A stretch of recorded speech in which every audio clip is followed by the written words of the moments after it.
Women's Sports Mix. Cambridge Radio.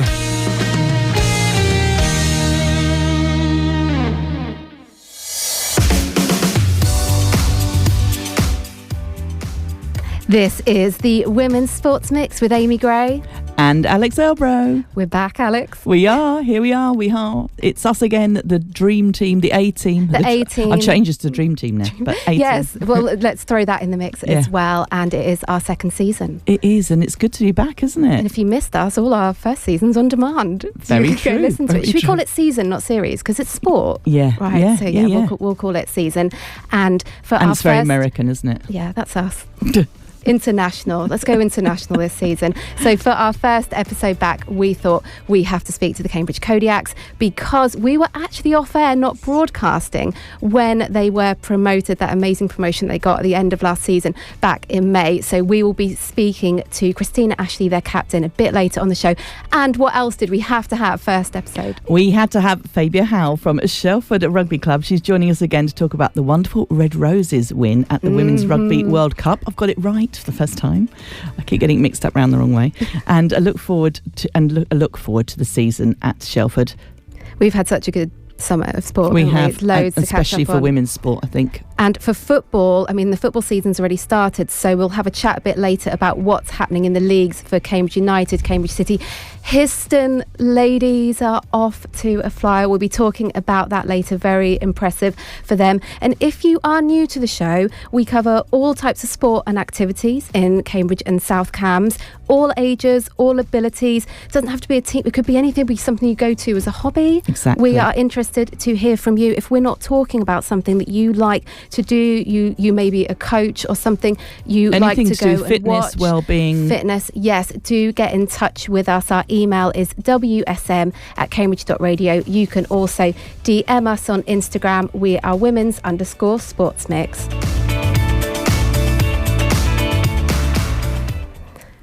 So here we are in the studio, and Fabia Howell is here. Yes, her official name Fabia, but we're going to call you Fabs from now on. Is that all right? Yeah, that's absolutely fine.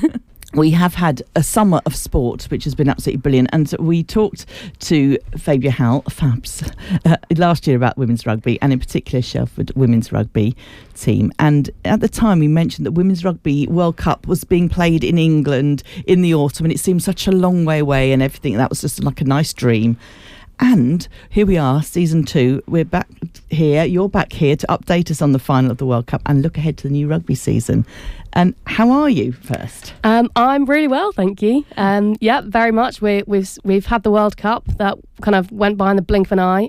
Such an amazing kind of 6 weeks of rugby, and now we're back into the actual season. Yeah, and you're off straight after this programme, aren't you? Off to training. Yes, So yep, it straight never away. It never stops. So, firstly, what was it like to be at the women's final for the Red Roses? This is the rugby final for World Cup.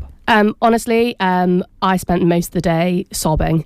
It was such an emotional day.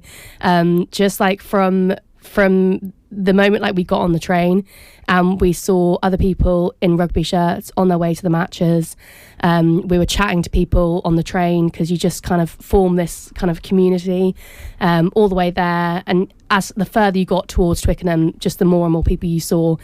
The stadium was packed Because it was sold out, wasn't it? It was sold out. It's So record attendance for women's rugby, wasn't it? Yeah. I mean, the whole tournament was, but I think they said even some of the first earlier games, there was more people at those than there were for the final of the last time it was played here. I think that's right. It was mad kind of records all over the place. I think it was not only women's, it was the second highest World Cup match ever attended. Okay, wow. So like it was huge. They said, so it was obviously the bronze final and the final on the same day. And at the bronze final, they said something like, there's 50,000 people here.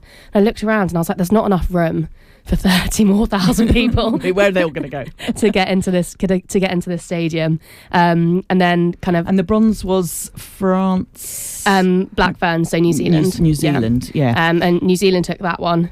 which was, I think after a bit of a shock the week beforehand, the Black Ferns were like, right, okay, we're not doing that again. That's because they lost to Canada. Yes. Yeah. So they kind of buckled in and went, let's go. But that was an incredible match. And there's how unexpected was that, the New Zealand not going through, Canada going at the final? I don't know. I think it wasn't like a given. But Canada have been around for a while now, and their story, if like you haven't read all about that, kind of them crowdfunding their way there, is just like an incredible display of kind of female resilience. So they've been around for a while. They've been kind of top 5 for a long time. So it wasn't a huge shock. But historically, the Black Ferns have performed well in World Cups.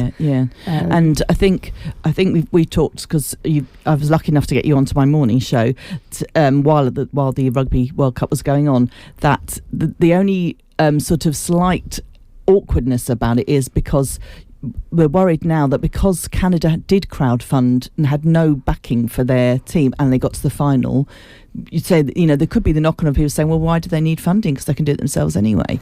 Hopefully they'll see the viewing figures for this, as well as people in the stadium were like very high for they were huge, weren't they? Millions and millions just in the UK alone. I think it was something like 6 million. I can't remember what the figure was. There were a lot of people watched it on TV and wherever you're streaming it and things like that. So actually maybe you'll look at that and think, this could be an opportunity. This is actually an opportunity for us. Yeah, I think overall it's been incredibly positive. The difference, I suppose, with Canada and other nations like Wales and Scotland, who are going through real trouble, Wales and Scotland have got these kind of unions set up, and they have their own structured rugby, but they're just struggling to manage it. Canada just don't really have that. It's not so much that they're favouring the men or they're favouring some sides of it.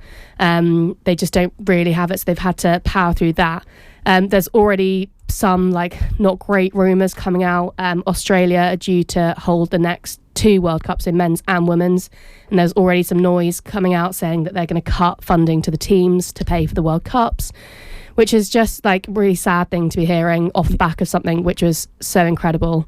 But overall, I think really positive. It's not because Australia are like hard cheese because they didn't get through. It wouldn't surprise me. They're very competitive and very they don't take losing very well, do they, Australians? I've noticed. Well, we were over in Australia one time when there was a rugby, and only like a local, local, like Australia, New Zealand, and we got in a taxi and we said something to the taxi driver about that. Oh, that was the really wrong thing to say. Like, what do you think about the rugby? And he was like, so maybe that's why that. But with the viewing figures, one thing is, it didn't used to be televised. It wasn't this the first tournament fully televised? Yeah. Probably fully televised as well. So obviously other tournaments you've been able to watch something, but this was, so every home nations match was live on BBC 1 or 2, and then everything else was on iPlayer. So it was so easy and accessible for everyone to be able to watch, which I think did make a huge difference. And they did watch it. Yeah, and they realised how good it was as well, watching some of those games and some of those, I think I must have messaged you after the first game, or maybe one of the games you were at, and I was like, oh my goodness, a bit like you, I was all kind of overwhelmed by how good it was and how exciting it was and how fast it was. Some of those tries, and there seem to be a lot more tries than I've seen in men's rugby for a while, and I don't know whether that's just I've imagined that. They feel like they were going for it rather than, I suppose, the men, some of them seem to have more tactics where we'll go for a penalty kick, and it gets a bit slow, I thought, but this was whizzing up and down. It is a slightly different kind of game to the game the men's play. It's like there are just aspects of the game that we do slightly differently, and I do think it makes it a really exciting game to watch. Yeah. No, I thought it was brilliant. And you saw a couple of the games, didn't you? I saw 2 of the games. So I went to the Australia-Canada quarterfinal in Bristol, which again was fantastic. So many people were there, despite it not being like a home nations games. And then obviously the final at Twickenham. So how were your nerves for the final? Because they scored first, but overall we did look in control. So did it limit the stress? Yeah, I think we kind of went back and forth the whole way. there was like a little bit of stress there, and I'd seen Canada play and I was really impressed by them throughout the tournament, and I'd seen England play and I'd kind of been like, I'm like not sure this is our best performances, but we kind of got to the point where we'd gone back around and we were cheering for Canada because you felt a bit sorry for them. I don't think we felt sorry for them, but you want a good competition. It must be hard if you are, because England were and still are number one, weren't they? And it's a bit hard. I mean, I'm not feeling sorry for them in this sense that, it's hard not to be complacent because you think, you've got to go out and really want the game each time, haven't you? Because otherwise people will we'll have that. We're not going to let you get away with it. And there was the yellow card in the game. I guess that was that felt like the only opportunity that maybe, and still they had a real uphill struggle after that. But then I think they did get a try after that, but that was more or less all they got, I think. Yeah, I think and there's been quite a few occasions this tournament and kind of in previous matches where the Red Roses have let other people score first. They've kind of hung around and been like, yeah, come on, let's see what you've got. And then they go, dangerous, isn't it? I think that's all right, okay. Shelford did a very similar thing at the weekend. I wasn't playing. They ended up with a very good win, but the first message that came through was score from Leeton, and I was like, oh no. Final score was 73-10 to us, so we got there in the end. But is 73 common? This seems very high. It was quite high. Yeah. I mean, it's high, but it's not unusual, is it? I mean, it's not. It's probably more. It'd be more balanced. It's the kind of scoreline you might see from a Red Roses game. Okay. Some of those were high. Yeah, you do see that kind of stuff. Like obviously a try is 5, conversions an extra 2, and then penalties and drop goals are 3. So you rack up points quite quickly. If you're and the game you had before that, the pre-season game, you that was quite high. Was it 60 something? I can't remember. You're going to test me out. We had a game against Bury, which wasn't that high, but it was okay. And then we had our first league game as away against Sutton, and that was, I think, 31-7. Oh, okay. So maybe 73 was a really good one then.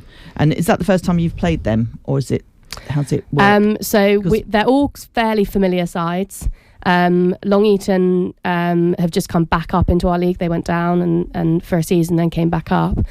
Sutton we've known for quite a few years now, and Bury, we played them quite a lot recently, and they've just gone up into the league above us, so it was quite good to beat them as a pre-season. That's for next time when you go up. So just finishing on talking about the Red Roses and the World Cup in general, do you think that's going to help with grassroots, and how is it going to trickle down into like more money for coaching? Because often you're saying with rugby, it's not necessarily that people don't want to play, it's just that there's nobody to teach them how to play it. And at school you were saying that they might need someone to come in to help with something like rugby, and there isn't the provision for it. The thing about, I think mainly about this, there's two sides of looking at this kind of World Cup. There's the side when it's like just encouraging people to play, and there's been so much kind of body positivity and like whatever your size, whatever your shape, kind of this kind of stuff. But then there's the other side of it, which, as we were saying, people are watching women's sport, and big companies are suddenly taking note and being like, this is an excellent advertising opportunity. We saw it with, they did a couple of kind of merch lines, and some of the girls were releasing their own merch, and that was flying off the shelves. It was being sold out before you could even get it. Yeah. So women were watching rugby, and they're also buying merchandise. So there's this huge kind of commercial opportunity here, and sponsors are coming in and saying, we've seen this, we want to do this. They're then putting money back in to all levels of rugby, and with that money we can upgrade facilities, we can get new coaches, we can get kind of you could go for strength and conditioning, all these things which just then increase the level of rugby about. So it's very circular. And everyone's, I think, starting to take notice now, so I think it'll be fantastic for the sport. Does it all filter down to grassroots? I think it does. Like there are lots of companies who are kind of saying, actually, women's sport is where it's at. I guess if you've seen any of that sport over the summer for the Red Rose, and we'll talk about the Lionesses in a moment or two. If you're a local company that would often sponsor a men's football team, you might be thinking, actually, maybe we look at doing that. Oh, I didn't realise there was even a team to support or sponsor. You know, they might have girls playing in something, and then they think, oh, actually there's an opportunity for me to do something there. And I know all the local teams are always looking for people to sponsor. Yeah, if that's players if that's or important to your company, and you're looking at exactly. we don't want to just sponsor anything. We want to sponsor something that means something. Maybe they've got daughters that are thinking about getting into sport. It all helps, doesn't it? Yeah. And something I wanted to ask you about the Red Roses, Fabs. With Red Roses have been successful. We've won things. We've been to finals. I say we. That's a terrible thing I do. She's I'm a very Red good at Rose this. now. She plays all sports. Did this year feel with the big numbers? Did it feel different this year? Did it feel like the momentum's got a lot bigger? It felt so different. I've just the sheer mass of people everywhere. It was so overwhelming. As I said, we were crying for like a huge amount of the day, and we stayed and we looked around the stadium, and we were all like, that was so emotional that this many people watching sport, like participating in sport. There were dads and their daughters. There were just dads and groups of men out just because they like rugby and they want to watch the rugby. I mean, it was sold out as well, way before. I think it was even sold out as the tournament started or soon after. Yeah, absolutely. So all those people, a bit like myself, who thought, oh, well, I'll get a ticket nearer the time. I mean, I end up being away, so that was lucky for me, because otherwise I'd been really annoyed that it was like you said, people were trying to find tickets, weren't they? No, absolutely. I was still messaging between people the day before, being like, oh, I've heard of so-and-so's got a ticket for this friend of a friend. And I think even though they were winning before and doing stuff, people weren't coming to see, they might be a half-empty stadium or even less. Sometimes you did see occasionally televised, and there was like loads of rows empty, and you're thinking, this is such a shame this isn't being, seen by more people. And I think televising is important in that sense, isn't it? Because not everyone is going to get to live games in any sport, really. And also, it was our tickets. We had pretty good seats, and it was £65 for both matches, which is like you get nothing on like men's international rugby costs twice that much, if not more. So it's accessible for lots of people who want to watch sport. The environment is, I think, quite different. It's a much more like family orientated. I think the food at Twickenham sold out almost immediately. I don't think they weren't. We're all there for different reasons, aren't we? They weren't. I bet the prosecco sold out as well. I didn't really struggle to get a beer, but lots of people were struggling to get food, because I think it was just much more kind of family orientated. Yeah, that's lovely, isn't it? And I think that goes back to Lionesses as well. And obviously, while we were off air, everyone's done it while we were away. The Lionesses won, and that was very stressful. That was stress. Talk about stress. Yeah, that was very stressful. They did leave a lot of that to the last minute, but they did brilliantly. And again, you saw lots of Lionesses at the Red Roses games. They seemed to come along, even if they were like, I don't know what's going on here, but I'm seeing you having a good time. They look like they're having a good time. Yeah, I absolutely loved that kind of. They passed it over, the Lionesses, and they did some good social media with, I think, Chloe Kelly at Twickenham Stadium being like, it's your turn now. But yeah, it was great to see loads of Lionesses there. Unfortunately I was like them, I watched the Lionesses games and I was like, I have no idea what's going on, but I'm so here for it. And I knew what was going on when I was very stressed about penalties. Yes, my goodness, yeah. I'd gotten to that bit by then. But yeah, we were all down kind of in the pub watching the Lionesses, and as were lots of other people, so that was really fantastic to see as well. And I think that crossover, because now Ilona Meyer and some of the Lionesses, what's her name, Mary Earps was there in the box, and she was saying, this sounds good, which position do you think I'll be playing in? And they were telling her all things, but we discussed this off air, saying she wouldn't really enjoy those positions necessarily from what they've been telling her, but it's great because everyone's thinking, oh, hang on, there are other opportunities for doing sports. And it's great because you get more commentators, get more people that know what they're talking about, and it all breeds itself, doesn't it? And we've had new sports that we're going to because of Women's Sports Mix, and it's don't feel I don't know all of the rules, go and enjoy it, and people will tell you and you'll find out. I think that's what summer's shown, and there are loads of people. I think it's just encouraging girls to take up sport and to stay in sport. It's encouraging maybe kind of women who've fallen out of sport to get back into it, either in the playing sense of things or coaching, refereeing. I know quite a few people who just seem to have had their love and their excitement for sport reignited over this summer, because you can't escape it. It's everywhere. Yeah, and one of the players, and she should just come back after having a baby. That was one of the England players, wasn't she? Yeah, Abby Ward. And like, that's incredible, because so many people will say, oh, you can't play rugby after you've had a baby, or you don't get yourself hurt and all this sort of thing. But to see her playing was I thought was really inspirational. I think she got pregnant soon after the last World Cup, so that's 3 years ago. There's a very interesting documentary about her coming back to rugby and that whole process, because she was the first of the Red Roses to have a maternity contract and to come back and say, I want to play again. Yeah, absolutely. Now let's go now to Shelford briefly, because we've talked a little bit about it. So last season it was a little bit different, because it all ended very soon, didn't it? Yeah, we had this kind of unfortunate situation where we got to kind of almost the end of the season, and then lots of games just cancelled. Either the opposition teams didn't have enough players, they couldn't fulfill games, and if you do that a certain amount of times, you get kind of sacked out of the league. So we kind of ended a lot earlier than we would have liked to, which was a real shame, because we think we had more to do. But hopefully we've started again this season. We've started pretty strong. I think got some new signings, haven't you? Yeah. We've got some. We've done some recruitment. We've got some fantastic new players. Unfortunately, that we had to turn them down, didn't we? It's that Elbro and Gray. Yeah, I know you're begging, but we had to. We're too busy, but we will come and watch, though, definitely. Yeah, no, I think we're looking really strong this year, and I think it's really a really exciting aspect of the game to watch. And you said the last game was 73-10, so that's going to be a good start. And then you've got another game coming up this next weekend. So next weekend we're away to Bridgnorth, which is, if anyone is good at geography, a very, very long way away. Where is that?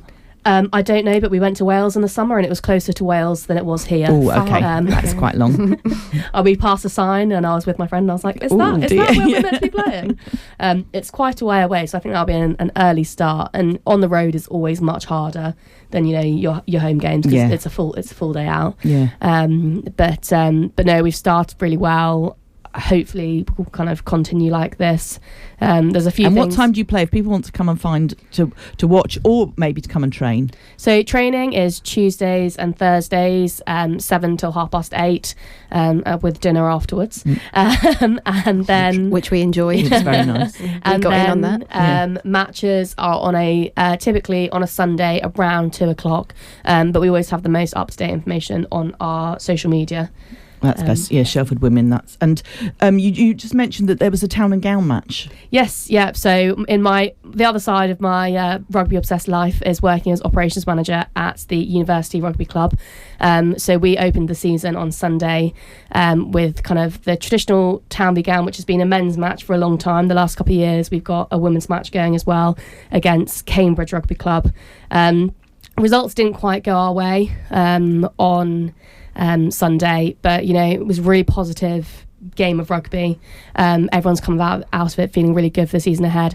The recruitment and the people, so we've had kind of Freshers Week this week even, and there are so many women and girls out there who are keen to play rugby. That's brilliant. It's so exciting, and like we've got this excitement, and now it's just it's all clubs' kind of responsibilities across the country to retain these people and get them in and get them loving the sport as much as we do.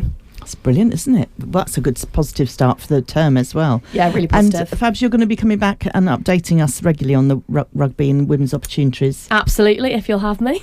Brilliant, absolutely. Thank you very much for that. Thank you, Fabs. Very good positive start to our new season. And I better run off to training. Go. Thank you so much. See you soon. Bye, guys. This is the Women's Sports Mix with Amy and Alex, and we are talking ice hockey. Next, we're speaking to Christina Ashley, captain of the Cambridge Kodiaks. Women's Sports Mix. Cambridge Radio. This is Amy and Alex on the Women's Sports Mix with Christina Ashley, Cambridge Kodiaks captain. Hello, Christina. Hi, great to be here. Thanks for having me. Thanks for coming back. We had you on a lot last season. We were following Cambridge Kodiaks. And if you follow the show or you listen to Cambridge Radio or you are into your ice hockey and your Kodiaks, you will know Kodiaks got promoted last season. Christina, does that feel like ages ago now the season started or not? It doesn't. It feels like ages ago that it was playoffs, but then having just started the season, it's still really, really surreal that we're now actually in the league. We've kind of achieved the first goal that we ever set out for. So it's been incredible. It's been a very whirlwindy summer. So let's look back to May, because we were off air, Women's Sports Mix. That's right. And also, the ice hockey have the thing where even if you won your league, didn't you? But it didn't mean you automatically go up. You have to play against other people and then potentially don't go up. That seemed like a very mean... Yeah, no automatics. No. Yeah. No automatics. That might be changing. Oh, okay. But for us... So explain for us how that works then. So for us last season, you've got your league that you played in. We also had a cup that we played in. And then you have playoffs. So the top two teams, our league is split into North and South. The only one that isn't split into North and South is Elite. So Div 2 and Div 1 were both split. And the top two teams from North, top two teams from South get to go to Sheffield. You play a weekend of hockey, and basically the winner is the one that gets promoted. And so we won the league, we won the cup, which was all fantastic. But then you head to Sheffield with this huge weekend, all of this expectation because you have won and you have done this and you want it so badly. And you've got, you lose one game, you're out. And I guess the other teams all want it badly as well. They do. So, it's hard for them as well, isn't it? The ones that don't win, We were there with Stratham Storm, and they have been trying to get to Div 1 for quite some time. So, for them especially, it was sort of this huge moment to be there. And then you also have, two teams from the North that they want it. Everybody wants it. Mm-hmm. You want to keep moving up. You want to keep progressing, and nobody wants to lose. So it's a lot of pressure, but also an insane amount of fun. And the team had started the year before that. You're quite a new team, and you'd got to the playoffs and not made it in the first season. Obviously, you did last year. As you said, there's so much work, and having spoken to you all throughout the season, and it all culminated in these playoffs. You did all your social media fun stuff with it. What was it like behind the scenes with the Kodiaks? Were you all... what were the team talks like? What was the mood? I mean, we were pretty locked in from the start. We were really lucky that George, our coach, has quite a few connections across hockey, and we've put out a really great atmosphere as a team that other teams do want to come and help us and play with us. So we did have a few elite players come and do a session with us where we got to play against elites, like an elite side, which meant that we were kind of prepared and in the mindset of playing up a level, so that when we went into playoffs, we knew kind of how to bring our best. We did a lot of prep on the lead up, and like you said, there's also all the social media stuff that happens, and there's kind of getting the team together and bonding, going out for dinners and socials. So there was a lot that was happening. And then when you get to Sheffield, you're kind of in this bubble with your team where it's a really intense first few days because everything is building up to that first game. And if you lose that first game, you're out for the entire weekend. Wow. So there's a huge amount of pressure. That's insane pressure, especially when you were, I'm going to say you were dominant in the league. You were so good. Yeah. And then you could go out on one game where you're maybe just not quite 100% and someone else has a fabulous game. Yeah, you make one mistake so much pressure. And it could be the end. So we were lucky that we kind of set up a whole plan before. We've got a really great captaincy and leadership team that we were able to do things like in the morning we did sort of a stretching session together. We had lunch together. We wrote in these different books to kind of tell each other how grateful we were as teammates throughout the season. We had a video session, and then we kind of all went to the rink together, got ready. And we came out of that first game winning 8-1, which was So I feel fantastic. like all of that makes you so much better bonded as a team, doesn't it? That you're not just turning up, sort of putting your kit on and going, and whatever's been going on in the day might affect your game. For that, it sounds like you've really, thought it through in that sense. And I was going to say, we talked about having some games with elite players to kind of get that feel, but also for when you move up to the next league division now, into the next division that you are in now, if you haven't had that practice, it must again come as a shock, a bit like you see with other national sports when people get promoted, and then there's all a bit of a shock when they start playing with people having been the top of their game there. They might be playing with people that are going to give them more of a challenge. Absolutely. You're walking into a completely different league, which in ice hockey means that you're also walking into a completely different style of play. Oh, okay. Because you've got players that maybe have more experience or that are faster or quicker or more physical. There's a lot more contact in this league. So you never know what you're stepping into. You also have never played these teams. So it felt a lot. We had our first league game 2 weeks ago, and it felt a lot like the very first season when we stepped on the ice, and we had never stepped on the ice as a team before. And you don't really know what the other teams are like. You don't know really what you're getting into or where you kind of stand and if you have your sea legs or not. So it's daunting for sure, but it is nice knowing that we had preparation before. We had a preseason game against the Queen Bees as well, which are an elite side. So we knew that we can hold our own, and we've proven that, but it was kind of one of those weird atmospheres until you actually get into the game, and then everything kind of fades away into the background and you just remember how much fun you have.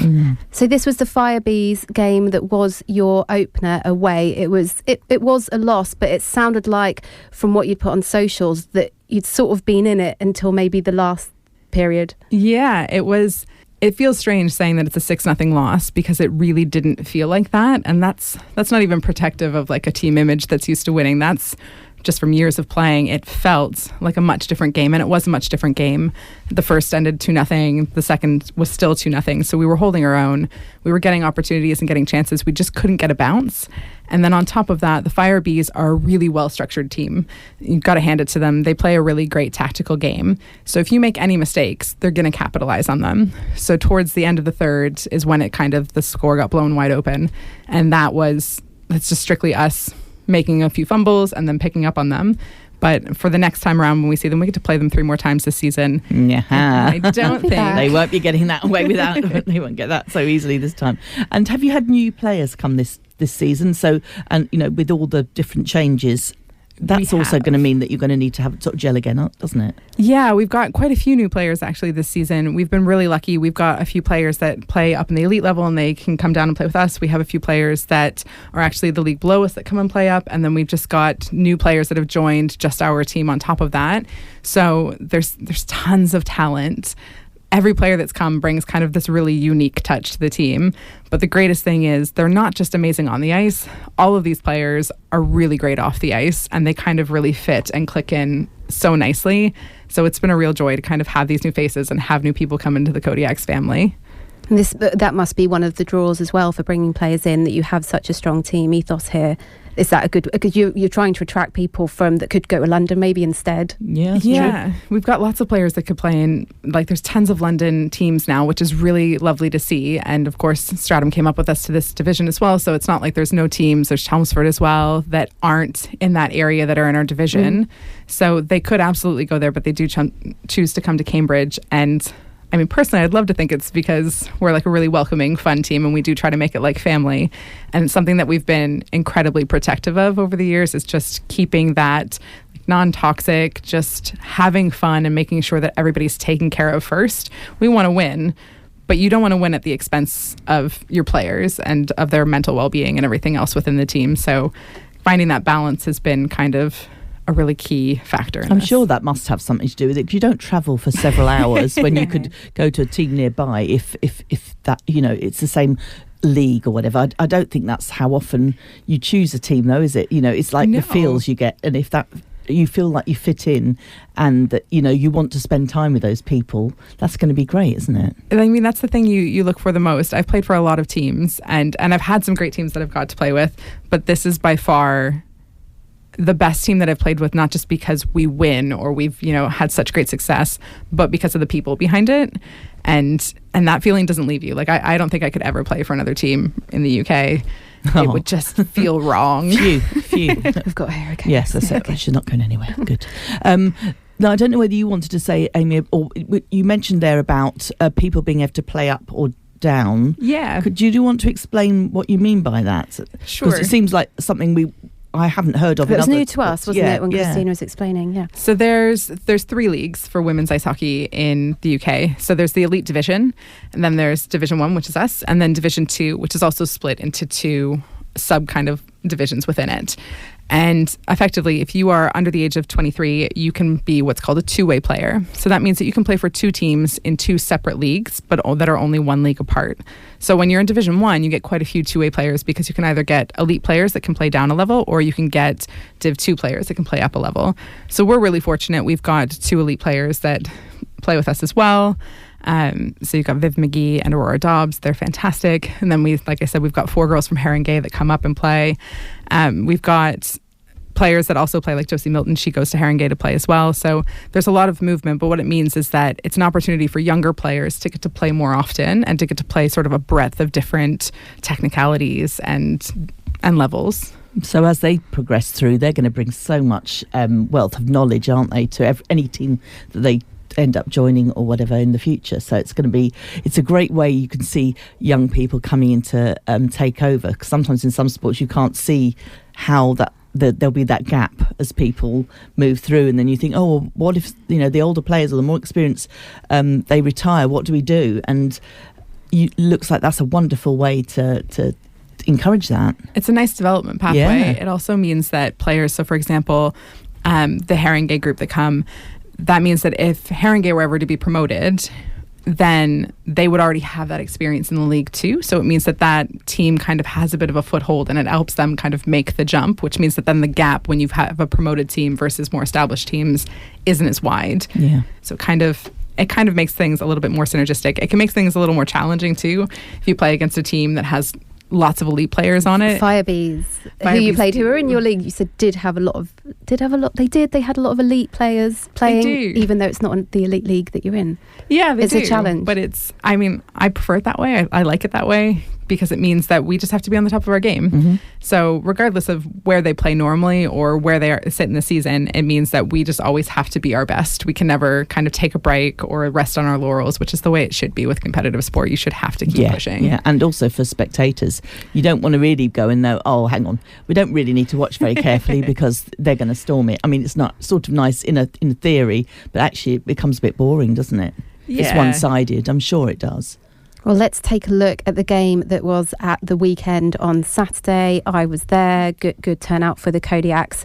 And it was home opener and a win. Home opener and a win. It was the best way to kind of kick things off at home for sure, is having that win. It was against the Storm, so they obviously came up with us. This is Streatham Storm. Streatham Storm, so they came up with us. And it was nice to kind of just reassert that we do belong in the league, that we can do this and kind of get our footing really well. But on top of that, we just really played well tactically and aggressively, which is nice to see because we do have a bit of a different style this season. So we're all fitting into that and we're all kind of finding what's the different style? So in this league, there's a lot more urgency that comes with it because it is slightly quicker. So you've got a lot of times where maybe in Div 2 you might carry the puck, or where it'd be easier to kind of take your time and think about something where you don't have those seconds. You have to get rid of it quickly. You have to make sure that you're moving around, and you have to make sure that everybody's where they're meant to be. You have to have your head up, make sure that you're kind of talking and communicating a lot. And then you also just have to be really aggressive. That's what we do best, I think, on the Kodiaks, is when we decide that we want it first and that it's ours, then we kind of shine. I have a constant, I'm going to end up making myself look like a complete weirdo here, but we have a team talk before the hand, and a lot of times I end up saying, like, you need to want it first. So you need to be like the seagulls in Nemo and be like, it's mine, I'm going to get it, that's what I'm going to do. And we do the voices. Yeah, because I think it's easy to think, oh, I'm going to go for it, but if they win it, so be it. And that's sort of okay mentally if it does happen, but you really want to go in giving it that I deserve that. That is mine. That's exactly. My puck. That's, I'm going to get it first. That's mine. Yeah. So. And Streatham were very good. And I would say, obviously, as you know, I'm not an expert in any way, so let's listen to Christina rather than me. But as a spectator, it felt in the first period, it was quite evenly matched. They were clearly going for it. As it went along, it felt like you had the edge over them, as you can see from the score, 6-1. I think we stuck to our guns and we just wore them down as we just kept pressing and pressing. We had a lot of chances in the first that just didn't convert, but instead of getting frustrated with that, we just kind of picked it up and we're like, well, one of those is going to start converting and we're going to start getting them in. We're going to see it in the back of the net. So if we keep going and we keep pushing, then we'll get there. I think if we'd kind of taken our foot off the gas, which we did at the beginning of the third, we took a quick time out and it was like, no, get your head back in it. Let's go. Yeah. Don't let them in. And I'm So- guessing from what you're saying, this division, they aren't going to let you do that. You can't have we'll just have a quiet one this one and then we'll get back in. You'll have lost it by then. No, you have to keep pushing. You can't stop, and you can't make the mistakes at all. And I was going to ask you about the Viv McGee, who you've mentioned, very good player. I think it was your opening goal, Viv's first goal. This is what I saw as I get. Christina, the expert, will explain it to listeners properly. But if you're new to ice hockey like me, you're kind of looking at it. It looked like Viv was waiting sort of further out. All the action was near the goal. Then the puck came out so she could sweep it up because she was slightly outside. She then appeared to do like a recce around the back, and she's just skating really fast. And then, But with the puck. And then it was in. But it was like she did a little recce, and then pow, it was in. So her goal was a power play goal. So if you take a penalty in ice hockey, you go to the little prison box, you think about what you've done for 2 minutes, and then you can pop back in. We were on a power play, which means we have an advantage. We have 5 players, they have 4. So we were setting that up. We were moving the puck around really well. We got some good opportunities, but it bounced out of their zone, which means it came outside the blue line, which means that now all of our players that are on the opposite side of that blue line are offside, which means you can't take the puck in until we get out. The idea, the way we reference it when we teach children is if you think of the blue line all the way down to the end of the board, so the offensive zone, that's a pool, and you can't go in the pool until the lifeguard's in the pool. The puck is the lifeguard. So everybody out of the pool before you put the puck back in. So is that why everyone moved So back that's then? why she did sort of a loop up to the top. It's what we call a regroup. So she's regrouping in the neutral zone. She's letting us get out, and then she had a clear tunnel, a clear path right through. So she took it and she just wired a really beautiful shot right into the back of the net, and it worked out. It was such a gorgeous goal, and it was a really nice way to kind of open things up and get rolling with it. And some great saves as well when they catch it. A couple of those that looked pretty cool to me. This was Alice's first Div 1 game, first senior game with us, and she played end to end, and she just pulled it out of the bag. She had some brilliant saves. And yeah, Alice, when you put her under pressure, she can pull off anything. So it was really nice to see her have a great game.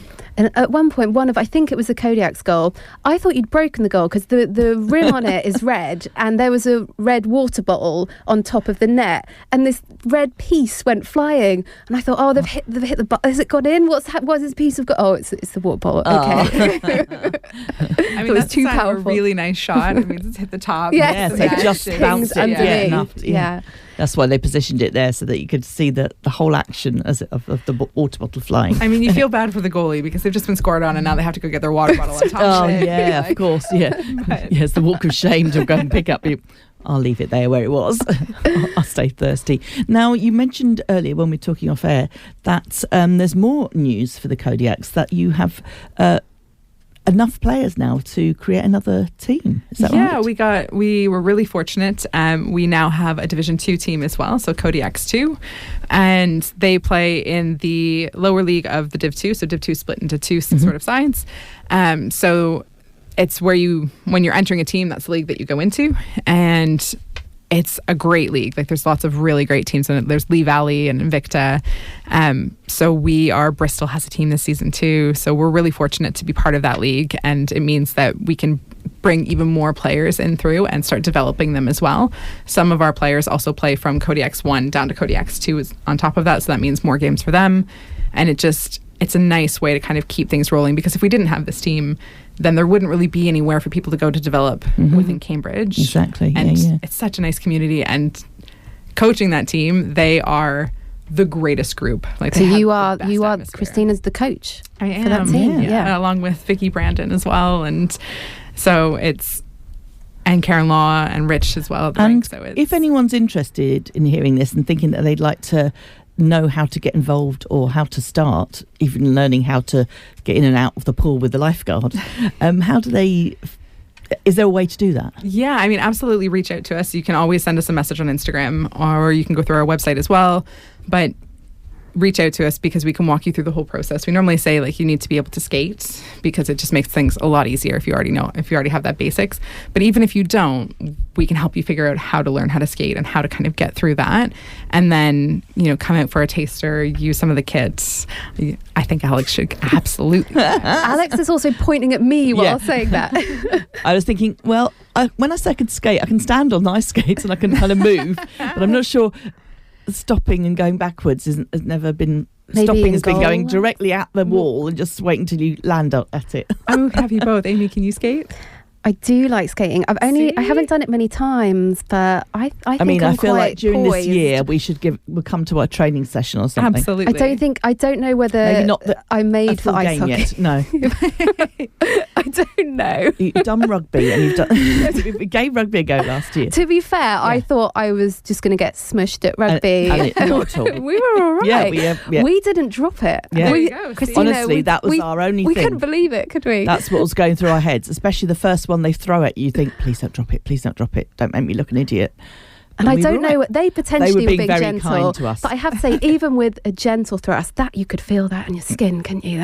That stung a bit. It's a rough sport. Like they are tough. Honestly, it's great fun though. I mean, I did really, really enjoy it, and we played it in the pouring rain. It was Oh my so God. we wet. played in the worst It was conditions so we wet. could imagine. But I thought, well, if we've done that, we can do anything really. Although, See, perk of ice hockey, no rain. See, true. Bit Indoors. cold though. You'll be warm after you got the kit. Yeah, You're I'm going to good. say one lap round the rink and we'll be warm enough. Well, I think that's a challenge, maybe accepted. Challenge accepted, yeah. A date to be decided. Fair. So if people are looking to come to the next home game, and you've got a run of home games, actually you don't have away games until in January. When's the next home game? So the next home game is our Halloween home game. We're going to be pre-selling tickets starting next week for it as well on top of that. And it's November 1st and it's against Swindon. So Swindon was one of the top teams last season. They always field a really great team. So it'll be a really intense game for sure. And I'm really looking forward to it. I think it's going to be a great game of hockey. So absolutely, come on out. It's Halloween on top of that, so there's lots of fun things. There'll be, I'm sure, of having seen all of your things that you do, you don't, you don't skimp on don't any of hold these back. things. Exactly. They like a theme. Yes. We'll have So our I can golf imagine. bear jerseys on too. Yes. So. Oh yes. Yeah, we like those. And people can get tickets in advance or on the door, can't they? And Yeah, in advance or on the door, and all of our information will be shared on Instagram for that as well. So if you're following Brilliant. us, you'll be blasted with tons of social media. We've got a great social media group this year, so I'm sure you'll all be sick of us by the end of the season. Not at all. the socials It's are great. good. So that's Yeah. November 1st at the Ice Arena. Thank you so much, Christina Ashley. Worries. Thank you for having me. This is Cambridge Radio. Women's Sports Mix. Thank you very much for chatting to us, Christina. It's Amy and Alex here. It's the Women's Sports Mix on Cambridge Radio. Shall we have a look at some football, Alex? Yes, please. So Cambridge United women, one of the teams we follow, of course we do. They are in the same league as last year, Division 1 South East. They're third in the league. That's really good. This They've is had cool, some really isn't good it? results, haven't they? Had some absolutely I great don't results. like to think that's because we haven't been at some of those games, so we haven't jinxed it. We did No, get a kiss bit of worried, death, didn't we? Yeah. So they're Fulham are top of that league. Norwich City, old foes, they're in Yeah. second place. And Cambridge United in third, doing really well. And there was a Manager of the Month nomination for Sean Grey Goose that was for August. This was after 4 victories. Dulwich Hamlet, Luton Town, they had 8 goals scored, 1 conceded over those games. Not bad, So is they've it? Really good. very, very well. And can I say what we're doing on Sunday yet? So do you want me to hold on? No, you're too I'm excited. Alex. We're going to see the U's at the Abbey Stadium. Yes, They we don't are. play there very often. And we're going to see them against QPR, which, it's a name I've heard of. Yeah, no, do take advantage when they're at the Yeah. Abbey. That's this Sunday kickoff at 2. And they've actually only had 1 league loss. So we're going to be U's there, this year. and That I'm was going to be against wearing Fulham. my Cambridge United top. Yeah, Although which it's you look old. It's the old logo now. retro. Yeah, exactly. now. That's what I'm going to call it. Anyway, And- you carry on with the rest of the sports. But that's Yeah, going to be us so on we Sunday. will be there. Hope everyone else who's interested will go to that one. Definitely. So Cambridge City, they were relegated at the end of last season. They're now in a league with Histon Ladies and Fulbourn Bluebirds. Histon Ladies 7 wins, Alex. I mean, honestly, that's very, very good. Very exciting. And we know our lovely manager, Darren Marjoram, and assistant manager, Liz Pamplin there now. Assistant manager and physio, Liz Pamplin. We hopefully will hear from them soon on the women's sports mix. Very great calibre coaches that they've got now at Histon. And a lot of the team remained from last season when I spoke to Darren on your show in the summer. So good things happening there at Histon. We'll hope to go and go training with them, maybe. I know. Invite ourselves along to these. Well, no, they invited us last season. We didn't quite get round to it, did we? I mean, there's many reasons for that, but I think it's quite near where you live. We could go and train for 5 minutes and then lie down. Sort of fancy ourselves ballers, don't we? Yeah, that's right. You know us.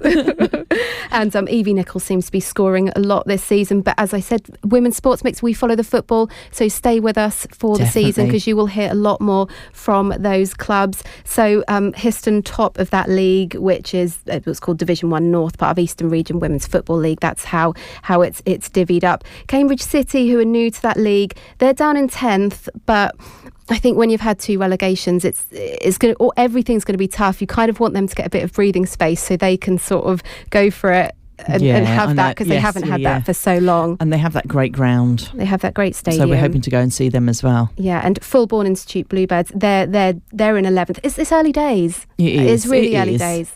It feels like it shouldn't be, but it is, isn't it? And we're only literally, it's like beginning of October. It really is. Should give them a... And looking at that league, I mean, Histon Ladies are doing very well at the top. But yes, they're in 10th and 11th, but for City and Fulbourn.